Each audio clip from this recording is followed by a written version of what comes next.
Hey, comic book fans, welcome back to Comic Frontline. And fans, you're with me, Mike Spider Slayer, getting ready to do that all important comic book review so you, the fans, can make a decision on what comic books to buy. And today, fans, we're going to be talking about Spider Woman issue number 1. That's right, fans. Now, this book is written by Dennis Hopeless, and the artwork is done by Gregory Land. Now, if you guys read the Iron Man series last volume.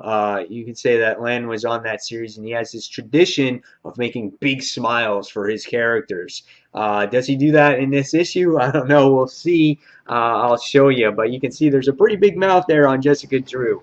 But when I heard that this series was to come out, I was really excited about it, to see Jessica Drew have her own series once again. Uh, the artwork in this book by Mr. Land I thought was pretty well done. Characters that cover up their faces, he tends to do a little bit better. Here, the mouth exaggerations are not as dramatic as they were in the Iron Man series, so I can appreciate that there. I thought, again, Jessica Drew was drawn nicely. I thought Silk was drawn nicely in here as well.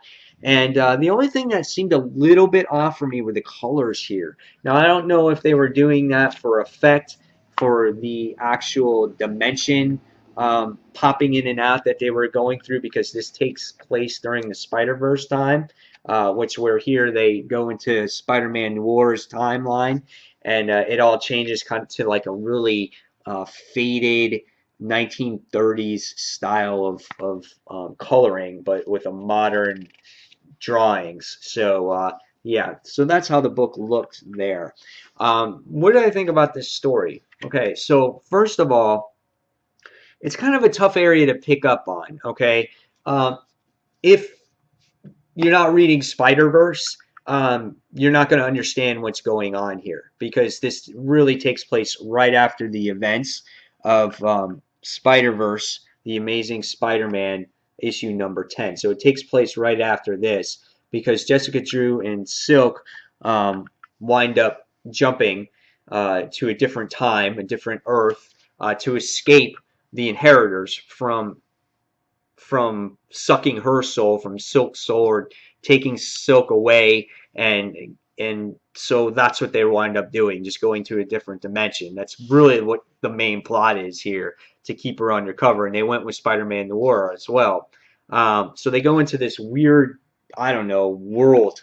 Not even sure where they're at in this particular issue, and they just come across some random people, these townsfolk, and this guy that's wearing this weird armor comes across, and he just starts harassing some of the people that are in here. So I'm not sure if they're in some New York time, sometime in New York, but and I don't know if Gregory Land is missing Iron Man in this issue, because he creates this guy that has this armor, and they start fighting him. So I don't know what's going on. So he starts harassing all these people in this town. They wind up destroying them. Then you wind up seeing the brother and sister come after Silk, and we see Spider-Man Noir comes in. He goes in and tries to save the day, and he gets severely injured. So we wind up seeing Jessica and Silk jump again to Earth 90214 back in the 1930s, and they come to Felicia Hardy in here, and they try to get help for Spider-Man Noir in this particular issue. Meanwhile, we find out that Spider-Man comes with Gwen and the other Spider-Woman, and they're the ones that are going to be watching over Silk, because Jessica Drew is needed elsewhere. Now, Silk takes this very hard, and she winds up leaving on her own, because she feels like no one wants to be with her. They don't take her seriously, that she's not a real superhero.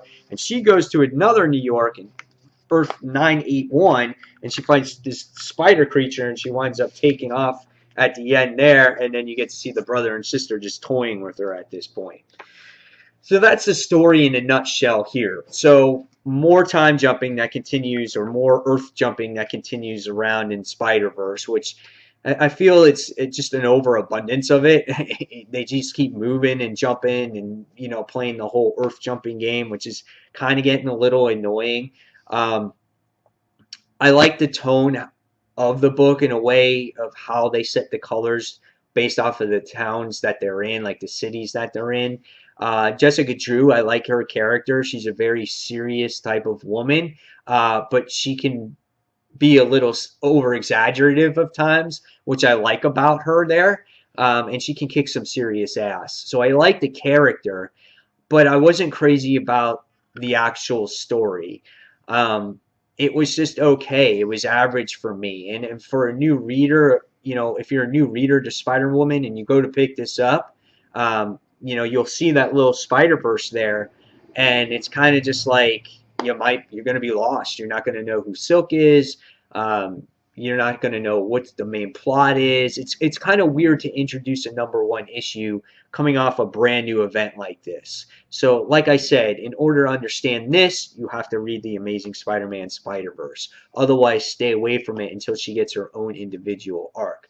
I like the character here. The artwork was solid. The story was okay, but it seemed at times just a little generic. And, so same thing as I gave, unfortunately, Spider-Verse, The Amazing Spider-Man, issue #10. I'm being very hard on this event because I'm expecting something epic, and right now for me it's kind of average, and I'm giving this a 3 out of 5, just like I did with the Amazing Spider-Man issue. So, guys, leave me your comments below on what you thought of this particular issue. What do you think of Spider-Verse up until this point now? Now that we're 2 parts into it, you got a couple tie-ins flying in. Tell me what you guys think in the comments below.